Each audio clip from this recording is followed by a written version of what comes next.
Matthew Evans, a wealthy man in his late 70s, sat alone in his silver Mercedes, tapping his thumb impatiently against the steering wheel. The air conditioner hummed, barely keeping the Kentucky heat at bay. Retired and wealthy from a life of business in finance, Matthew was used to things working in his favor. But that day, he found himself stranded with a flat tire, far from the comforts of his pristine mansion on the outskirts of town. After a few attempts to call for roadside assistance with no luck, he sighed and resigned himself to the fact that he'd have to wait. Just as he started to feel a tinge of frustration bubbling up, he saw a figure walking toward him down the road. A young boy, maybe 13 or 14, wearing a faded t-shirt and worn-out sneakers, approached with a determined expression. Matthew watched as the boy's eyes narrowed, examining the car before giving Matthew a polite but confident nod. "Got a flat, sir?" the boy asked, his voice steady. Yes, I do," Matthew replied, feeling a strange mix of relief and unease. "I was hoping for a bit of help, but my phone's got no signal out here." The boy gave a little smile. "I can help with that," he said, kneeling beside the tire without hesitation. "My grandpa taught me how to change a tire last summer. Do you have a spare?" Matthew gestured to the trunk, watching as the boy opened it and pulled out the necessary tools. The young boy worked swiftly, his hands moving with a quiet confidence that seemed almost beyond his years. As Matthew stood there, he felt a strange humility creeping in, something he hadn't felt in a long time. He wanted to offer the boy something in return, but the young man hardly looked up, focusing intently on the task at hand.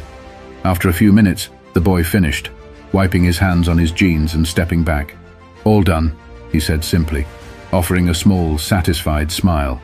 Matthew reached into his wallet and pulled out a few bills, holding them out to the boy. "Here, take this. I really appreciate your help." But the boy took a step back, raising his hand politely. "Thank you, sir, but I don't need anything. Just happy to help."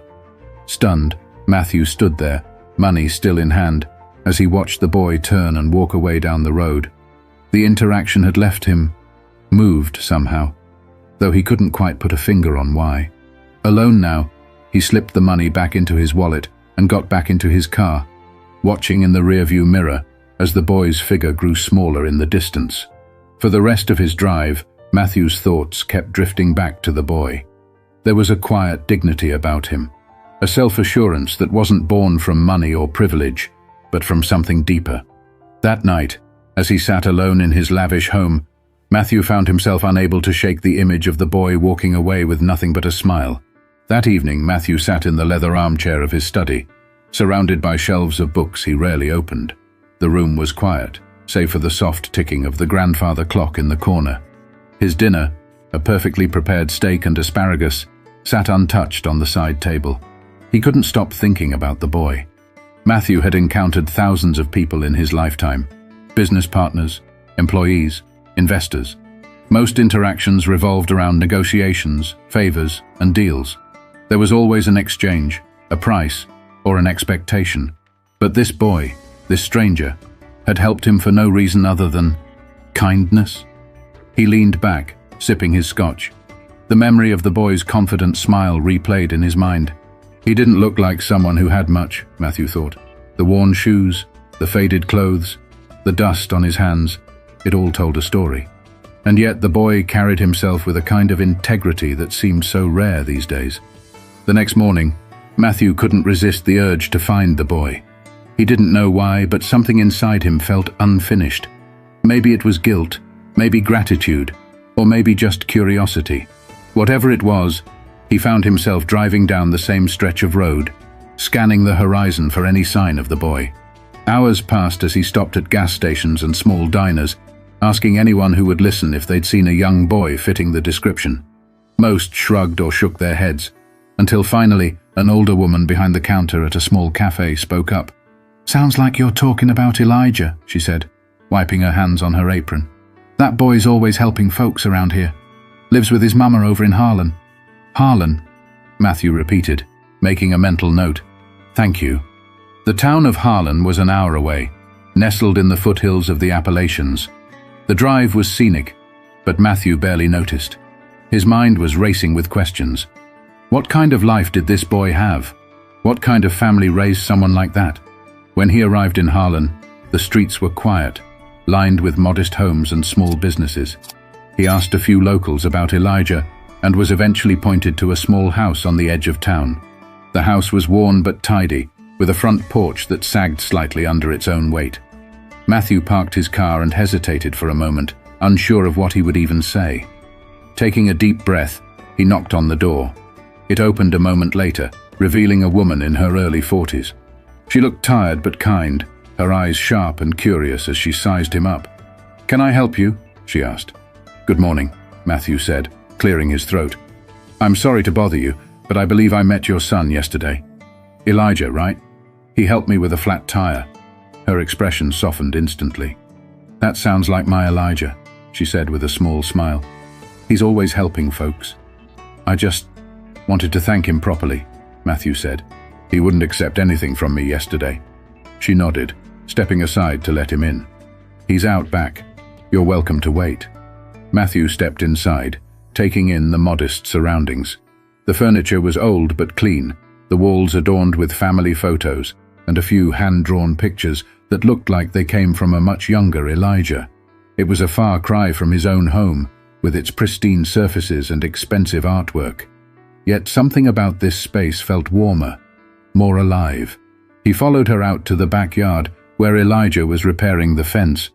The boy looked up, surprised to see Matthew. "Hey, mister," Elijah said, wiping his hands on his jeans.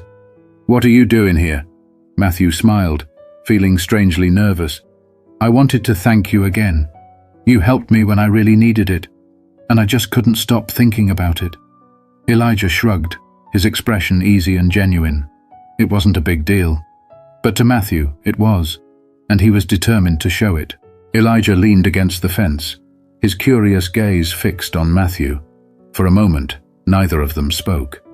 The boy's calm demeanor made Matthew feel slightly out of place, as though he were the one being judged.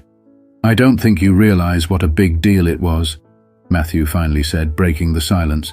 "People don't usually help strangers without expecting something in return."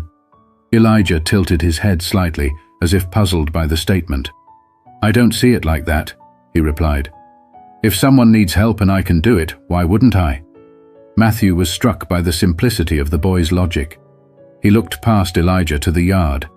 The fence was patched together with mismatched wood, the grass uneven and sparse. Behind the house, an old swing set leaned precariously, its chains rusted and broken. It was clear that Elijah's family didn't have much, but they made do with what they had. "You've got a good head on your shoulders," Matthew said, meaning it. "Your mother must be proud." Elijah grinned, glancing back toward the house. "She works hard. I just try to help out where I can." Matthew was quiet for a moment, absorbing the boy's words.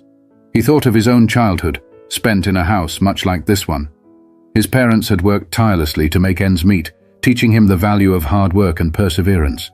Over the years, he had drifted away from those lessons, caught up in the pursuit of wealth and status. Now, standing in this yard, he felt an odd sense of nostalgia and regret. "I'd like to do something for you and your family," Matthew said at last. Elijah straightened up, his expression cautious. "We're okay, mister. We don't need anything." "It's not about need," Matthew insisted. "It's about what's right. You helped me, and I'd like to return the favor." Before Elijah could respond, his mother stepped out onto the porch, wiping her hands on a dish towel. "Elijah, you better come inside and wash up before lunch," she called. Then her eyes shifted to Matthew. "Would you care to join us? It's nothing fancy, but you're welcome."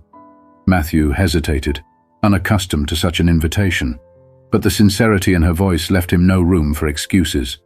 "I'd like that," he said, following her into the house. Inside, the kitchen smelled of freshly baked bread and roasted vegetables. The table was small, surrounded by mismatched chairs, but it was set with care. Matthew took a seat, feeling strangely out of place in his tailored suit amidst the humble surroundings. Elijah washed his hands at the sink and joined them, his easy smile never faltering. As they ate, Matthew found himself drawn into their conversation. Elijah talked about his school, his friends, and his dreams of becoming an engineer. His mother shared stories about the community, speaking with a quiet pride about the people who looked out for one another. Matthew listened intently, feeling a warmth he hadn't experienced in years. For all his wealth and success, his own home felt cold and empty compared to this modest house filled with laughter and genuine connection.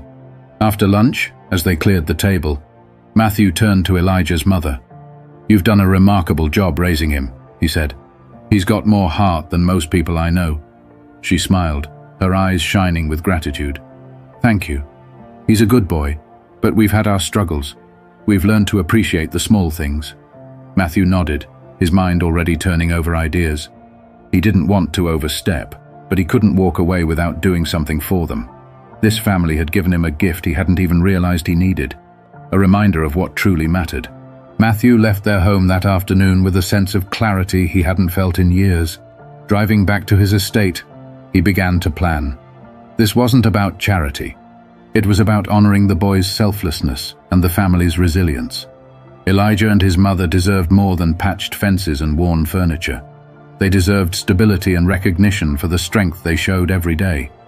The next morning, Matthew made calls, lots of them. He reached out to old colleagues, contractors and suppliers. By midday, a plan was set in motion. Within a week, trucks and workers began arriving at Elijah's home.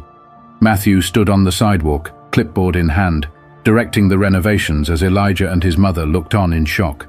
"You didn't have to do this," Elijah's mother said, her voice trembling as she watched the crew unload supplies. "We've managed fine on our own." Matthew turned to her, his expression earnest. "You've done more than manage. You've thrived. But you gave me something I didn't know I was missing. Let me give back." Elijah was quieter than usual, standing next to his mother with a thoughtful look on his face. Matthew knelt slightly, meeting his eye. "You taught me something, Elijah. Helping people isn't about money.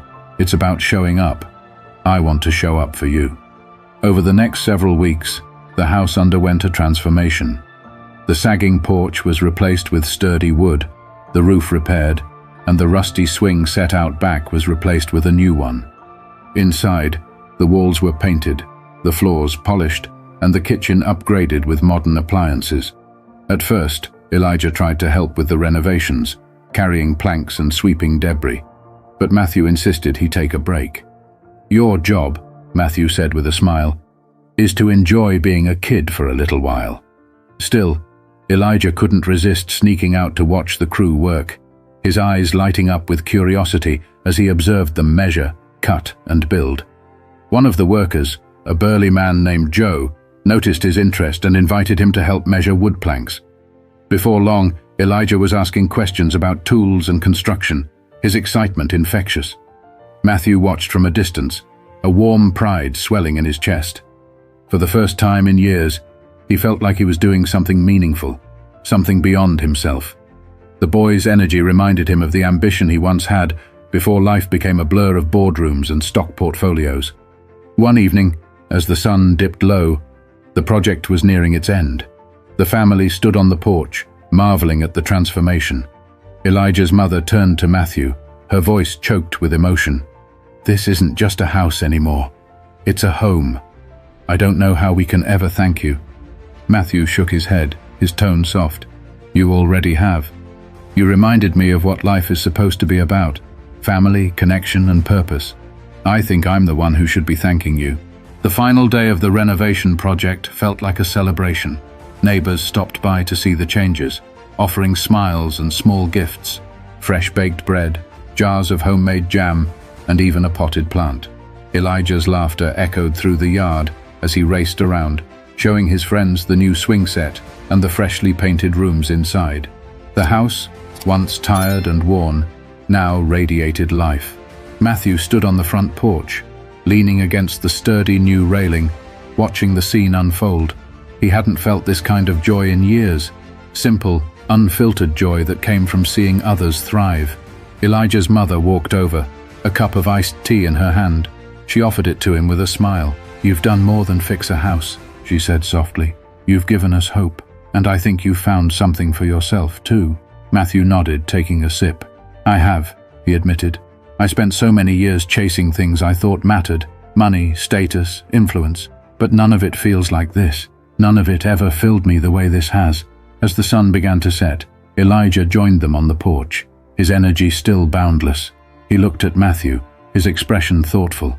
"Mr. Matthew," he began, "I've been thinking a lot about what you did for us. I want to do something like that one day. I want to help people too." Matthew placed a hand on Elijah's shoulder, his voice steady. "You already are, Elijah. Your kindness set all of this in motion. Don't ever lose that." The three of them sat together, watching the sky shift from gold to deep orange. The warmth of the day lingered, but there was a deeper warmth, one that came from connection, gratitude, and a shared sense of purpose. When it was time for Matthew to leave, Elijah and his mother walked him to his car. The boy's wide grin and his mother's tearful smile were etched into Matthew's memory as he drove away. This wasn't the end, he realized. This was just the beginning of a new chapter in all their lives. The weeks that followed brought more changes. Elijah's newfound curiosity about construction blossomed into a passion. Matthew arranged for him to spend time shadowing the workers who had helped renovate the house. Elijah soaked up every bit of knowledge, eager to learn. Matthew, in turn, found himself drawn back to Harlan again and again. Each visit felt less like a trip and more like a return home. He no longer felt like an outsider in their lives.